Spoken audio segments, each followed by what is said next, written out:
Hai semua, Assalamualaikum, selamat pagi. Baiklah murid-murid sekalian, pada hari ini kita akan belajar salah satu daripada mata pelajaran terbaru tahun 4 iaitu Reka Bentuk dan Teknologi. Sebelum cikgu memulakan topik kita pada kali ini, cikgu akan memperkenalkan diri cikgu terlebih dahulu. Nama cikgu ialah Cikgu Halimah binti Mat Ali. Cikgu merupakan guru Reka Bentuk dan Teknologi. Baiklah, untuk makluman murid-murid sekalian, cikgu pasti murid-murid tertanya-tanya, apa itu Reka Bentuk dan Teknologi? Cikgu percaya memandangkan ini merupakan mata pelajaran terbaru murid-murid sekalian, jadi cikgu akan menerangkan serba ringkas tentang reka bentuk dan teknologi. Okey, reka bentuk dan teknologi ataupun kita panggil RBT bertujuan adalah untuk mendedahkan murid-murid sekalian tentang kriteria reka bentuk dalam pembinaan dan pembuatan produk dari segi sains dan teknologi. Baik, untuk makluman murid-murid juga, sekiranya kita bersekolah seperti biasa, pertemuan bersemuka kita, PDPC kita akan berjalan selama 60 minit seminggu sekali. Tetapi memandangkan keadaan yang tidak mengizinkan sekarang ini, jadi kita terpaksa menjalani pembelajaran kita secara PDPR hanya di rumah dan mengikut jadual RBT akan diajar pada setiap hari Rabu. Baik, dalam reka bentuk dan teknologi ini juga, murid-murid sekalian akan dinilai dari segi pentaksiran bilik darjah, dari segi project based learning dan juga berdasarkan penilaian sumatif. Dalam RBT untuk tahun 4 ini, kita akan menggunakan buku teks RBT tahun 4 seperti dalam gambar ini. Dan cikgu percaya semua murid telah pun mendapatkan buku ini melalui SPBT sekolah. Cikgu juga telah memuat naikkan buku teks digital di dalam Google Classroom. Seterusnya, mari kita bersama-sama melihat apakah yang murid-murid akan belajar dalam RBT tahun 4 ini. Baik, untuk pengetahuan murid-murid sekalian, untuk tahun 4 ini kita akan belajar 6 tajuk.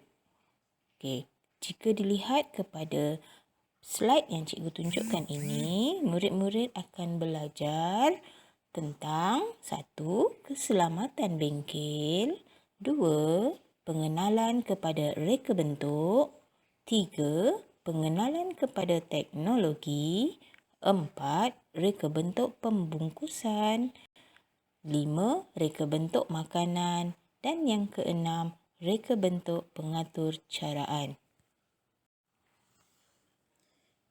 Baiklah, pada hari ini kita akan mempelajari bidang yang pertama iaitu tentang keselamatan bengkel. Dalam keselamatan bengkel ini, kita akan menyentuh topik yang pertama iaitu tentang amalan keselamatan. Baik, sebelum cikgu menerangkan lebih lanjut, mari kita lihat apakah objektif standard pembelajaran yang ingin dicapai dalam topik ini. Jadi di akhir pembelajaran nanti, cikgu berharap semua murid dapat menyatakan peraturan keselamatan diri, bengkel, peralatan dan bahan dengan betul. Baik, di akhirnya nanti juga cikgu berharap semua murid dapat mencapai standard prestasi iaitu tahap penguasaan 1. Mari kita pergi dengan lebih mendalam lagi tentang topik yang pertama iaitu amalan keselamatan. Cikgu minta murid-murid buka buku teks pada halaman 2 dan 3. Jika murid-murid lihat pada gambar yang cikgu tunjukkan ini, ia adalah sama seperti dalam buku teks masing-masing. Baik, pada gambar ini, ia menunjukkan situasi di mana Cikgu Nasir dan murid tahun 4 Alfa sedang berada di luar bengkel RBT. Adakah murid-murid tahu di mana terletaknya bengkel RBT sekolah?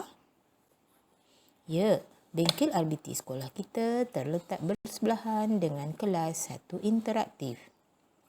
Baik, cikgu minta murid-murid baca terlebih dahulu perbualan antara Cikgu Nasir dan murid tahun 4 Alfa. Mari kita lihat pula pada peraturan keselamatan. Peraturan keselamatan dibahagikan kepada 4 bahagian. Yang pertama ialah peraturan keselamatan bengkel. Baik, peraturan keselamatan bengkel perlulah kita amalkan ketika berada di dalam bengkel RBT.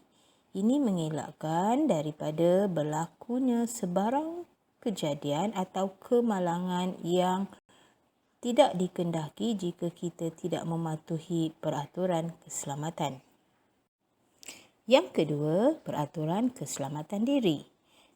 Peraturan ini mestilah dipatuhi untuk menjaga keselamatan diri ketika melakukan aktiviti di dalam bengkel. Yang ketiga, peraturan keselamatan alatan.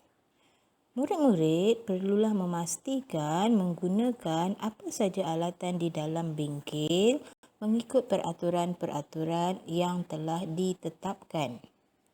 Dan yang keempat, peraturan keselamatan bahan. Di dalam bengkel terdapat pelbagai jenis bahan yang mudah terbakar, mudah rosak dan berbahaya. Maka murid-murid perlulah mematuhi dan mengikut langkah-langkah keselamatan yang telah ditetapkan oleh guru.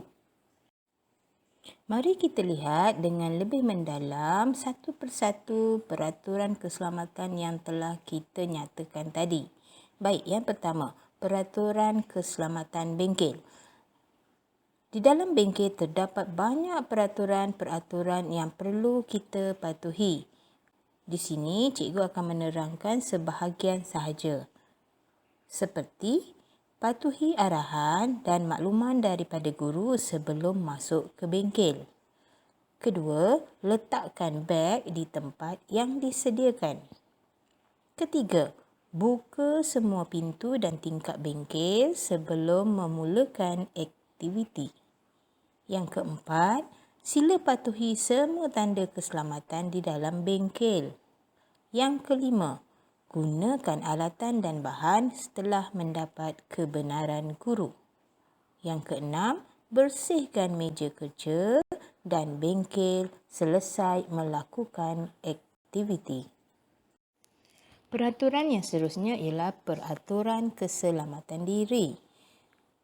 Jika murid-murid lihat pada gambar yang cikgu tunjukkan ini, ada beberapa peraturan keselamatan diri yang perlu diberi perhatian ketika murid-murid hendak masuk ke dalam bengkel RBT. Antaranya ialah pastikan memakai pakaian dan kasut yang sesuai semasa berada di dalam bengkel. Yang kedua, hendaklah mengikat atau memasukkan tudung ke dalam apron. Dan yang ketiga, sekiranya murid mempunyai rambut yang panjang, silalah ikat rambut tersebut. Peraturan yang ketiga ialah peraturan keselamatan alatan. Di dalam bengkel terdapat banyak alatan-alatan yang boleh mendatangkan kecederaan kepada murid sekiranya tidak digunakan dengan betul. Baik, antara peraturan-peraturannya ialah bertanya dan minta tunjuk ajar guru sebelum menggunakan alatan, hendaklah berhati-hati semasa menggunakan alatan, sila laporkan segera kepada guru jika ada alatan yang rosak atau hilang.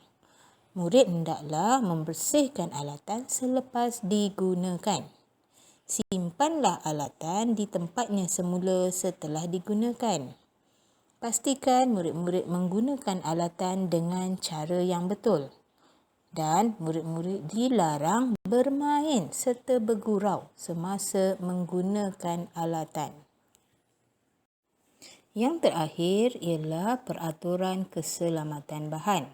Di dalam bengkel juga terdapat banyak bahan-bahan yang berbahaya, yang mudah rosak dan boleh juga mendatangkan kecederaan kepada murid jika tidak diselenggarakan dengan baik. Antara peraturannya ialah murid hendaklah bertanya dengan guru tentang cara penggunaan bahan yang betul. Bahan yang berbahaya dan mudah terbakar hendaklah disimpan di tempat yang selamat. Murid-murid perlu berhati-hati semasa menggunakan bahan yang berbahaya. Murid-murid hendaklah bersihkan bahan yang tumpah di atas lantai dengan segera. Hendaklah menggunakan bahan dengan berhemah dan cermat. Simpan semula bahan yang mudah rosak di tempat yang sesuai. Baiklah murid-murid, cikgu harap murid-murid dapat memahami dengan jelas penerangan cikgu tentang 4 jenis peraturan keselamatan tadi. Baik, bagi memastikan murid-murid memahami apa yang telah kita pelajari pada hari ini, cikgu minta murid-murid menyelesaikan satu tugasan seperti berikut.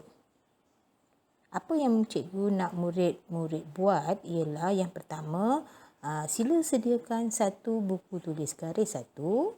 Di dalam buku tulis tersebut, cikgu nak murid-murid senaraikan setiap peraturan keselamatan yang telah dijelaskan tadi.